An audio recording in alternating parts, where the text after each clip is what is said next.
All right, so we're going to go through just a quick kind of movement preparation and corrective exercise integration for asymmetrical weight shift to the right. So the first thing we're doing is just identify the most problematic areas as far as flexibility. So we're going to start on that right side. Again, if I'm shifting to the right, I'm internally rotating on the right, externally rotating on the left. Okay, so just make sure that first and foremost, we're able to identify where that's coming from. So we want to get maybe a few mats, a couple of half foam rolls. What we're going to do is elevate the heels, okay, and go into an assessment where we're looking at where that asymmetry is coming from. So we first want to identify the problem. It's hard to treat the symptoms without just identifying where the problem is coming from, whether it be the left knee, left ankle, left hip. Okay, so as we're going down into that squat, okay, we want to see that either the knees balance out, okay, or they don't. If we're still getting that asymmetry, then we can tell it's probably from the hip. If we're not, and that was able to fix that, then it was probably from the left ankle, and then we would kind of start our corrective exercises a little bit differently in more lower leg, lower limb, as opposed to just addressing that right hip. Okay, in the essence that we elevated the heels, and we're still seeing that shift, okay, which is going to probably be, 7 out of 10 times. What we're going to look at then is corrective for the right hip. So, first thing we're going to look at is right adductor overactivity. Okay, so we're going to start at the knee. Okay, work your way up into the groin. Find the most tender point, hold for 20 to 30 seconds. Okay, then we're going to work our way to the opposite side TFL. Again, most tender point, we don't want to be on the bone, we want to be on that fascia. Most tender point, hold for 20 seconds. Okay, last one is going to be our left hip external rotators. This is our piriformis, our gemellus, our obturator internus. Okay, right here, figure 4, same side. Okay, work that. Again, 20 to 30 second hold, most tender area.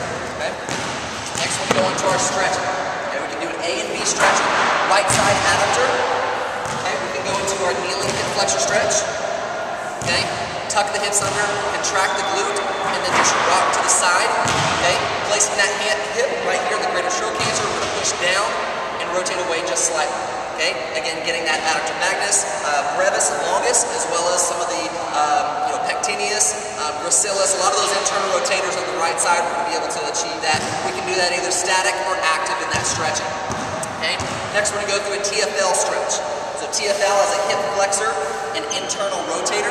Okay, we're going to make sure that the foot is externally rotated. Again, tucking the hips under, contracting the glutes, draw the abs in tight. We're going to reach the arm up and rotate towards the side, okay, of that stretch. Okay, so essentially I'm rotating away and up. Stretching that TFL, bring the knee forward, make sure the glute is contracted, abdominals are drawn in tight. Okay? Next we're going to go into a stretch for piriformis. Okay, so we're going to take the knee, okay, point that towards the right shoulder. Okay, and again, this is left hip external rotators.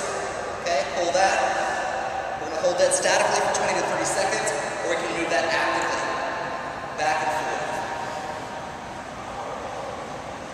Okay, last one is going to be the opposite side bicep femoris. Because I have that rotation in the hip, okay, it's going to cause a lot of stress on the outside of that bifem. Okay, so we're going to place fingers here in that little guitar string, right there at the short head of the bicep femoris. Okay, relax the neck. Okay, apply that tension, toe up towards the face, and just heel to the sky. Hold for 2 seconds, down for 4, and right back up. Okay, around 10 repetitions on that. Okay.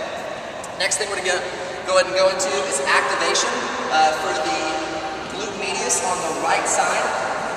Okay, so very simply I'm going to place tubing here. We want light tubing, nothing too crazy here. And again, I want a core benefit, and so if you have to, you can hold on, okay, but if you can keep from holding on, that would be better, just so that you have to stabilize in the trunk, but holding on to a railing or something like that would be fine as well, okay?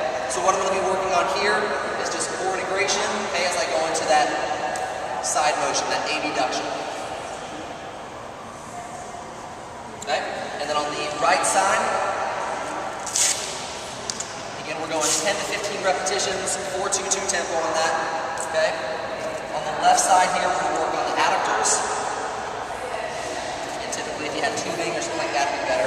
Okay, and now I'm just working on adduction and internal rotation. So both of those functions of the adductors. Okay, so essentially, I'm going to be coming over. Okay, here, making sure the knee straight, and then internally rotate, just slightly, and back over. So over, internally rotate, and back over. So usually placing this on a bar, something that's immovable, or you can have a partner kind of holding that for you. Okay, again, 10 to 15 repetitions, 4-2-2 tempo, and that's our activation.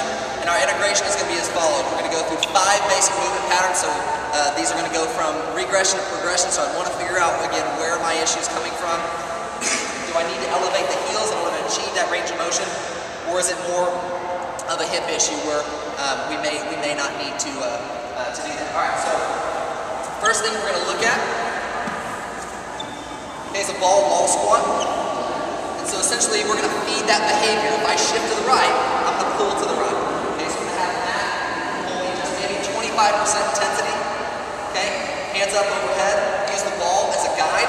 Okay. And squatting down.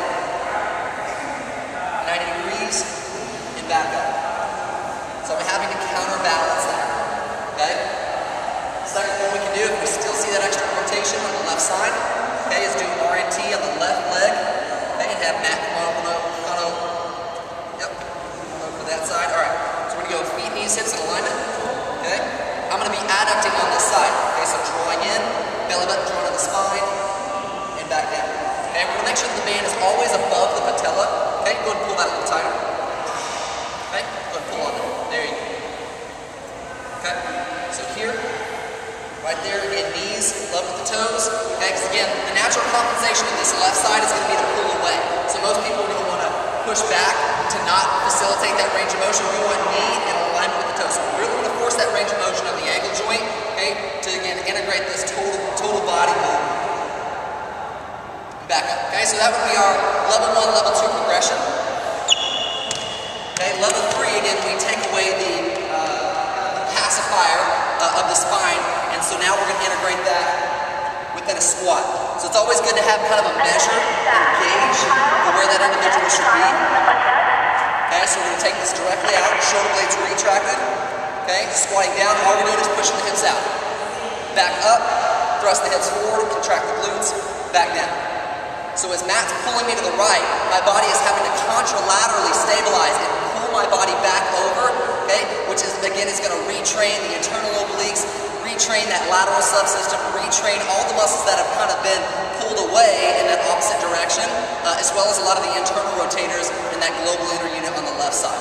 Okay? So coming down, again, knees never come over toes, and back up. So pushing the hips out, back up. And as always, drawing in maneuver, very critical for this. If I don't have that, again, I'm not really truly activating the core the way it's designed.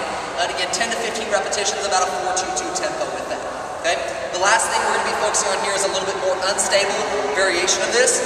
Okay, so we're going to go into a split stance. I can also use the RNT with this and have Matt maybe use the RNT on the left leg, and then maybe I can attach this to a bar or something like that, so I have both measures. I can pull this way and I'm adducting. Okay, so this is a great way to integrate all of these activations, all of these stretches that we just did.